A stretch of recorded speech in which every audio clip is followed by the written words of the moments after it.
हर हर महादेव। जब सृष्टि ने अपनी पहली सांस ली तब न आकाश था, न पृथ्वी, न दिन था, न रात, केवल एक अनंत चेतना थी, निर्विकार, निराकार, अपरिभाषित। उसी चेतना ने स्वयं को दो भागों में विभाजित किया, शिव और शक्ति। तभी से ब्रह्मांड का प्रत्येक कण इन दोनों के अद्वितीय संतुलन पर टिका है। पर एक दिन जब एक ऋषि ने केवल आधे सत्य को स्वीकार किया, तब सृष्टि को उसका पूर्ण रूप दिखाने के लिए शिवजी ने धारण किया वह दिव्य रूप अर्धनारीश्वर। प्राचीन समय की बात है। यह वह काल था जब सृष्टि की रचना हो रही थी और ब्रह्मांड में ऊर्जा और चेतना का संतुलन स्थापित किया जा रहा था। परम ब्रह्मा ने जब सृष्टि की इच्छा की तब उन्होंने स्वयं को दो भागों में विभक्त किया, शिव और शक्ति। एक दिन एक प्रसंग घटित हुआ जिसने अर्धनारीश्वर रूप की उत्पत्ति का कारण बना। एक महान तपस्वी ऋषि भृंगी शिव के परम भक्त थे। वे केवल भगवान शिव की आराधना करते थे और शक्ति की उपेक्षा करते थे। वे ये मानते थे कि शिव ही संपूर्ण ब्रह्मांड के अधिष्ठाता हैं और शक्ति की पूजा आवश्यक नहीं है। ऋषि भृंगी प्रतिदिन कैलाश पर्वत पर जाकर भगवान शिव की परिक्रमा करते थे। पार्वती माता ने यह देखा और उन्हें रोका। उन्होंने कहा, हे ऋषिवर, आप केवल मेरे स्वामी की परिक्रमा करते हैं, लेकिन क्या आप नहीं जानते कि शिव और मैं एक ही चेतना के दो रूप हैं? शक्ति के बिना शिव केवल शव है।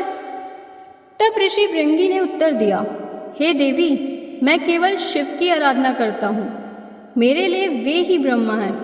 आपकी पूजा करना मेरे लिए आवश्यक नहीं है। यह सुनकर देवी पार्वती अत्यंत दुखी हो गई। उन्होंने भगवान शिव से कहा, हे स्वामी, यह ऋषि केवल आपको मानता है और मुझे नकारता है। क्या वह नहीं जानता कि आप और मैं एक ही चेतना के अभिन्न अंग हैं? कृपया उसे इस बात का अनुभव कराइए। तब भगवान शिव मुस्कुराए और उन्होंने एक चमत्कारी रूप धारण किया। उन्होंने अपना शरीर इस प्रकार परिवर्तित किया कि उनका दाहिना भाग पुरुष रूप में शिवजी का रहा और बायां भाग देवी पार्वती का बन गया। इस संयुक्त रूप को अर्धनारीश्वर कहा गया। इस रूप को देखकर समस्त लोग चकित रह गए। अब जब ऋषि भृंगी परिक्रमा करने आए तो उन्होंने देखा कि शिव और शक्ति एक ही शरीर में हैं। तब वे भ्रमित हो गए। उनका उद्देश्य केवल शिवजी की परिक्रमा करना था, लेकिन अब शक्ति भी उसी शरीर का हिस्सा थी। उन्हें यह स्वीकार नहीं था कि वे शक्ति की परिक्रमा करें। इस समस्या से निकलने के लिए उन्होंने एक अनोखा उपाय किया। उन्होंने तपस्या से एक विशेष शक्ति प्राप्त की और एक पतंगे, कीट का रूप धारण कर लिया। फिर वे उड़ते हुए भगवान शिव के दाहिने भाग की ही परिक्रमा करने लगे ताकि शक्ति के भाग को स्पर्श न करना पड़े। यह देखकर देवी पार्वती अत्यंत क्रोधित हुई। उन्होंने कहा, हे मुनि, आपने शक्ति को नकारा है। अब मैं तुम्हें उस शक्ति से वंचित कर दूंगी जो तुम्हारे शरीर को संतुलन देती है। उन्होंने श्राप दिया कि ऋषि भृंगी के शरीर से शक्ति तत्व समाप्त हो जाए। उसी क्षण ऋषि भृंगी दुर्बल हो गए। उनका शरीर अस्तहीन हो गया। वे खड़े भी नहीं हो पा रहे थे। उनके मांस और रक्त जो शक्ति के प्रतीक थे नष्ट हो गए और वे केवल हड्डियों के ढांचे में बदल गए। ऋषि पीड़ा से करा उठे। उन्होंने भगवान शिव से प्रार्थना की, हे महादेव, मुझे क्षमा करें। मैं अज्ञानी था। मैंने शक्ति की महत्वता को नहीं समझा।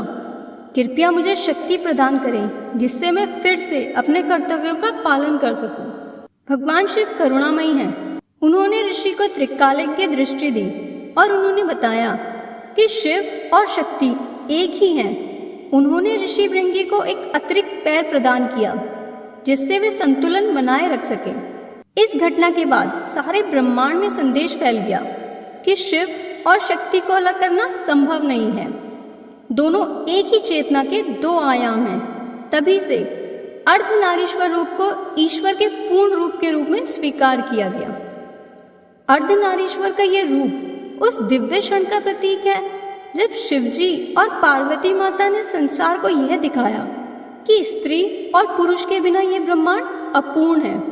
केवल शिव का रूप या केवल शक्ति का रूप अकेला सृष्टि का संचालन नहीं कर सकता। कैलाश पर्वत पर आज भी अर्धनारीश्वर का वे दिव्य रूप वास करता है, जो बताता है कि प्रेम, समर्पण और संतुलन से ही जीवन पूर्ण होता है।